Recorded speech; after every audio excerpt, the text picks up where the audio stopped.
Family, listen carefully. If your eyes were open to hidden motives behind smiles, greetings, compliments, and quiet conversations, some people would never feel familiar to you again. Oh yes, you think you know them. You know the face. You know the voice. You know the way they approach you. But the heart is another matter. That is why this symbol matters. The Queen of Cups, not as fortune-telling, not as a prediction, but as a picture of emotional wisdom, discernment, and the ability to feel deeply without handing everyone unlimited access to your heart. Look at her, calm, still, holding that cup close. She does not pour herself out for everybody who appears. She watches, she listens, she feels. Somebody needs to hear this. Kindness is not the same thing as blindness. You can love people and still observe them. You can forgive people and still notice patterns. You can be gentle and still have boundaries. Oh, yes. Because sometimes the person who praises you publicly may be comparing themselves to you privately. Sometimes the person asking so many questions may care, and sometimes they may simply want information. You do not have to accuse them. You do not have to fear them, but you must learn to pay attention. Pay attention. Pay attention to consistency. Pay attention to what happens after you share good news. Pay attention to who honors your no. Pay attention to who only becomes warm when they need access. My goodness. 'Cause if every heart were transparent, you would understand why discernment is a gift. You would understand why some distance brought peace. You would understand why certain conversations began to feel heavy. And no, family, this does not mean everybody around you is secretly against you. Please hear me. This is about wisdom, not suspicion. The Queen of Cups reminds us of a heart that stays soft without becoming careless. A heart that can love without abandoning itself. A heart that does not need to hate anyone in order to create distance. And there is something deeper here. Something about the difference between what people show you and what repeated behavior eventually reveals. Because smiles can be practiced, words can be polished, but patterns speak. And next, family. We need to talk about the people who seem supportive until your life starts moving forward. Oh, yes. Because some people are comfortable cheering for you when you are still trying to find your footing. They encourage you when you are hurting. They tell you to keep going when nothing seems to be changing. They say they want to see you win. But then you begin to heal. You become more confident. Something opens. Something works. You finally have good news to share. And suddenly, the energy changes. Not always dramatically. Sometimes it is subtle. The excitement that used to be there becomes quiet. The congratulations become shorter. The compliment comes with a little sting attached. Well, that's good, but, my goodness, pay attention to the but. Again, family, do not become suspicious of everybody who has an off day. That is not wisdom. People get tired. People have struggles you know nothing about. One quiet response does not reveal a heart. But repeated patterns speak. And this is where the High Priestess becomes another powerful picture.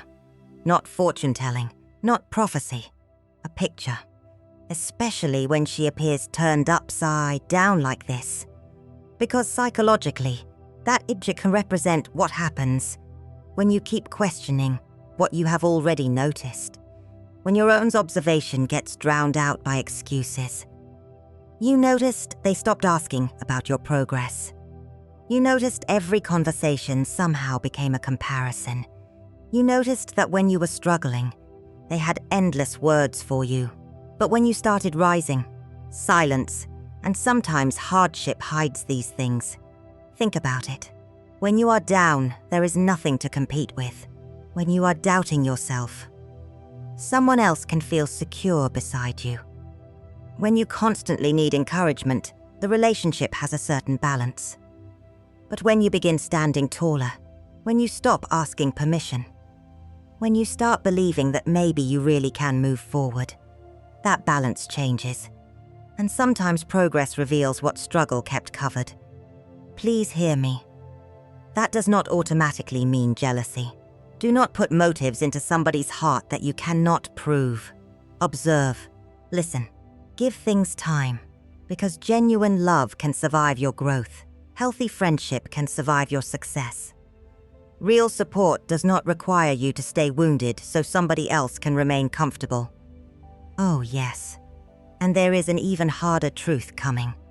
Because jealousy does not always walk into your life looking angry. Sometimes it smiles. Sometimes it speaks softly.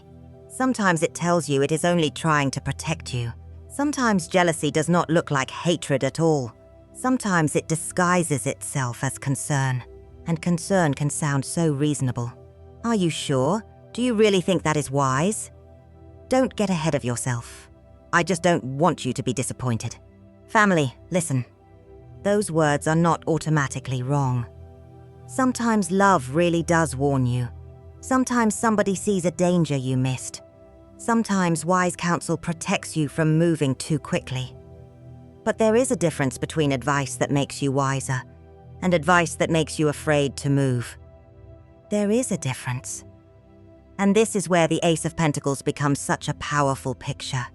Not fortune-telling, not a promise of money dropping out of the sky. A picture. Look at it. A hand reaching towards something new, an opportunity, a beginning. Something solid that could be built if it is handled wisely. And notice what happens when something new enters your life. A new job, a new idea, a healthier relationship, a chance to grow, a decision to finally believe in yourself. Suddenly everybody has an opinion. Oh yes, and again, family, an opinion is not an attack. Concern is not automatically control. But watch the pattern. Does their advice help you think more clearly? Or does every conversation leave you doubting yourself? Do they ask questions that strengthen your judgment? Or do they keep planting fear until you feel guilty for wanting anything different? My goodness, because healthy concern may slow you down long enough to think. Controlling concern keeps you standing still. Healthy counsel can say, "Be careful," and still respect your decision. But another kind of voice says, "Be careful," again and again until you become too afraid to choose without permission. Pay attention to what the interaction produces. Not one sentence, not one awkward conversation. The pattern. Do you leave wiser, calmer, more grounded, or smaller? Confused, dependent, afraid to trust your own judgment? That matters. The Queen of Cups does not lose compassion just because she notices pressure. She can listen without surrendering herself. She can consider advice without handing somebody else the steering wheel, and somebody needs to hear that. You are allowed to receive wisdom without giving another person authority over every decision you make. You are allowed to think. You are allowed to wait. You are allowed to choose. Because sometimes people do not need to openly oppose your next step. They do not need to say, "Don't go." They do not need to block the door. If they can keep you explaining yourself long enough, you may never walk through it. And family. Sometimes the reason you keep explaining yourself is because somebody has convinced you that privacy means you are hiding something. It does not. There is a difference between secrecy and privacy. A big difference. Secrecy can be used to deceive. Privacy can simply mean something is not ready to be shared. Your plans, your relationship, your next move, your finances, your healing, the thing you are still praying about, the decision you have not fully made yet.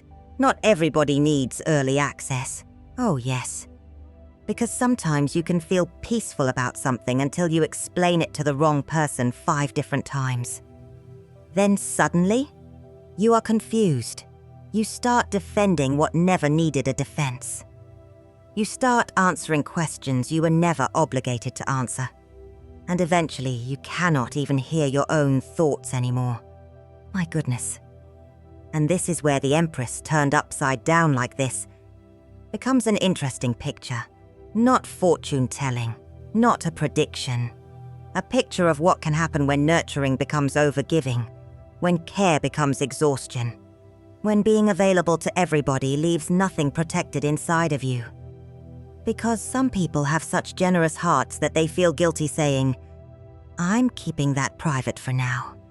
They feel rude saying, "I haven't decided yet." They feel selfish saying, "I'm not ready to talk about that." But family, those are complete sentences.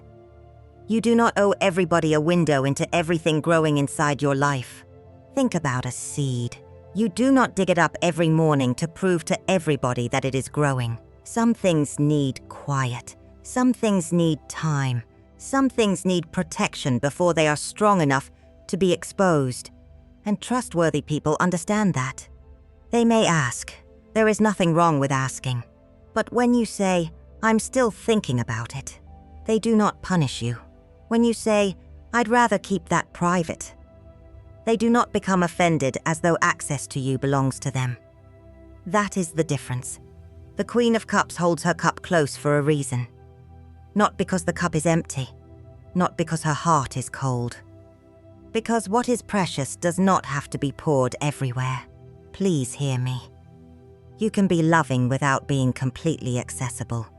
You can be honest without revealing everything. You can have boundaries without becoming distant from everyone. And sometimes the strongest clue about a relationship is not what happens when you speak. It is what happens when you stop. Watch what happens when the details become fewer. Watch what happens when the explanation ends. Watch what happens when access is no longer automatic. Because sometimes a simple boundary reveals more than 100 conversations ever could. And what that boundary reveals can surprise you. Because a boundary does not create the character of a relationship. Sometimes it reveals it. Oh yes, you say, "I can't do that today." You take longer to answer. You stop sharing every detail. You say, "No, that doesn't work for me." And suddenly, you see something you could not see when the answer was always yes. Healthy people may feel disappointed. They may not understand immediately. They may even ask why.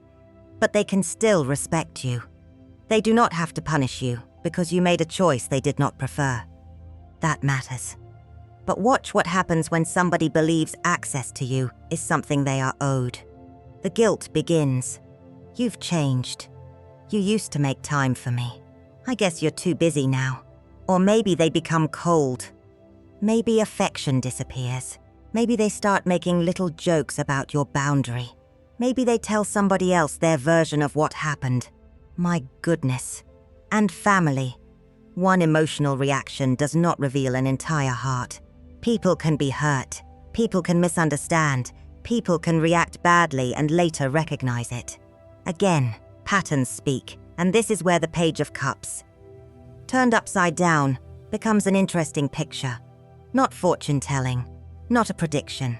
A psychological picture of emotion that has difficulty accepting limits. Feeling something deeply does not automatically make every reaction healthy.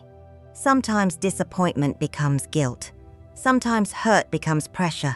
Sometimes, "I miss you," quietly turns into, "So you owe me access." No, love does not work that way. Pay attention to who can hear your no without turning it into a trial. Pay attention to who can experience disappointment without trying to make you responsible for fixing every feeling they have. Because forgiveness is not the same thing as restoring every privilege. You can forgive somebody and still change the relationship. You can release anger and still keep the boundary. You can wish somebody well and still decide that the old level of access is no longer healthy. Please hear me. Forgiveness concerns what you carry in your heart. Reconciliation requires something from both people. Trust, respect, consistency, changed behavior, and time. Oh yes. Love does not always mean returning everything to the way it was. Sometimes love looks like peace from a healthier distance. But there is another kind of person you need to recognize. They will not argue with your boundary. They will not demand. They will not fight. They will wait. They will become patient, quiet, understanding. Until your compassion starts whispering that maybe the boundary is no longer necessary. And that, family, is where discernment has to become even deeper, because compassion can reopen a door that wisdom closed for a reason. Oh, yes. And some people know exactly how to reach the soft part of you. They know the apology. They know the memory. They know the emergency. They know the sentence that makes you feel guilty for protecting yourself. I've changed. I really need you. After everything we've been through? My goodness. And family, compassion is not weakness. Please hear me. A tender heart is not the problem. The problem begins when compassion is asked to erase every consequence. When an apology becomes a shortcut back to the same access. When beautiful words keep replacing changed behavior. That is where you have to watch the pattern. Because somebody can apologize sincerely and still need time to rebuild trust. Somebody can regret what they did and still not be ready for the same closeness they had before. And this is where the Seven of Wands becomes a powerful picture. Not fortune-telling, not prediction, a picture. Look at the posture. Something valuable is being defended. A position is being held. Not because everybody on the other side is evil, but because some things require protection. Your peace can require protection. Your healing can require protection. Your decision can require protection. And sometimes the hardest part is holding that position after the apology comes, because then your heart starts remembering the good conversations, the old laughter, the version of them you miss, and suddenly you begin wondering whether keeping the boundary makes you cruel. No, family. You can accept an apology without returning a person to the position they previously occupied. You can say, "I forgive you," and still say, "Things cannot go back to exactly what they were." Oh, yes. A meaningful apology does more than sound convincing. Over time, it respects the boundary. It accepts responsibility. It becomes patient. It does not pressure you to prove your forgiveness by giving immediate access. That matters. The Queen of Cups feels deeply, but she does not pour the entire cup simply because somebody asks beautifully. Wisdom stays beside compassion. And maybe that is the question now. Why do good-hearted people sometimes ignore what they already noticed? Why do they keep returning to a pattern they already recognized? Sometimes it is not because the other person convinced them. Sometimes it is because memory did. Because the hardest person to convince may not be the one crossing the boundary. It may be the part of you that keeps remembering who you hoped they would become. And sometimes what you hoped they would become can be more powerful than what they are showing you right now. Family, that is difficult. Because history has weight. Memories have weight. Years have weight. You remember who they were when you first trusted them. You remember the laughter, the late conversations, the promises, the moments when they showed up for you. And because those moments were real, you keep trying to make the present fit the past. Oh, yes. And this is where the Three of Cups becomes such an important picture. Not fortune-telling, not a prediction, a picture of connection, shared joy. Familiar faces, people you once celebrated with, people who knew your stories, people who were there for chapters nobody else witnessed. That kind of history can make discernment difficult. Because you are not only looking at the person standing in front of you, you are remembering every version of them that came before. My goodness. So ask yourself gently, are you responding to who they are showing themselves to be, or to who you remember? Are you trusting the pattern you see now, or the potential you keep hoping will return? There is a difference, and this is not about throwing people away. Please hear me. People can change. People can grow. People can recognize what they have done and become different. But real change does not demand that you pretend nothing happened. Real change can survive time. Real change can respect caution. Real change does not need instant trust in order to prove itself. Sometimes loyalty keeps you waiting. Sometimes loneliness makes familiar dysfunction feel safer than unfamiliar peace. Sometimes family ties make you believe distance must mean betrayal. Sometimes an old promise keeps you connected long after the relationship itself has changed. But discernment is not hatred. Discernment can simply say, I remember the good, and I still have to be honest about what is happening now. Oh, yes. And maybe some of the distance you fought so hard against was not punishment. Maybe the closed door was not rejection. Maybe the change in closeness was not the end of everything good. Maybe it was an invitation to see without nostalgia covering your eyes. Because there is something very revealing about what happens inside you after certain relationships become quieter. You expected only grief, but somewhere underneath it, you could breathe again. You slept better. You stopped rehearsing conversations. You stopped feeling that constant tension. And family, what if that peace was not something to dismiss? What if the peace you felt after certain relationships changed was information you kept trying to argue with? And family, peace can be information. But listen carefully. Not every uncomfortable feeling is a warning. Not every heavy moment means somebody is wrong for you. Not every anxious thought is discernment. Sometimes you are tired. Sometimes you are afraid. Sometimes an old wound is speaking louder than what is actually happening. That is why wisdom does not stop at a feeling. It watches, it tests, it gives things time. Oh yes, and this is where the Hermit turned upside down like this becomes an important picture. Not fortune-telling, not supernatural proof, a picture. Because there is a difference between stepping back long enough to see clearly and withdrawing so far into your own thoughts that every feeling starts sounding like truth. My goodness. You need more than a feeling. Look at the pattern. Look at the character. Look at the consistency. What happens again and again? What do their actions keep producing? Do their words match what they do? Does time confirm what you sensed? That matters. Because family, you may never know every motive. You may never hear every private conversation. You may never know what was said after you left the room. You may never receive the confession that explains everything. And still, you may have enough information. Enough to stop forcing closeness. Enough to create distance. Enough to stop giving the same access. Enough to say, I do not know everything in their heart, but I know what this pattern has done to mine. Please hear me. That is not accusation. That is observation. When the title says, if I opened your eyes to their hearts, the deeper point is not that you must somehow read hidden thoughts. You cannot, and you do not need to. Because eventually behavior speaks. Consistency speaks. Respect speaks. So does disrespect. And sometimes what God uses to bring clarity is not some dramatic revelation.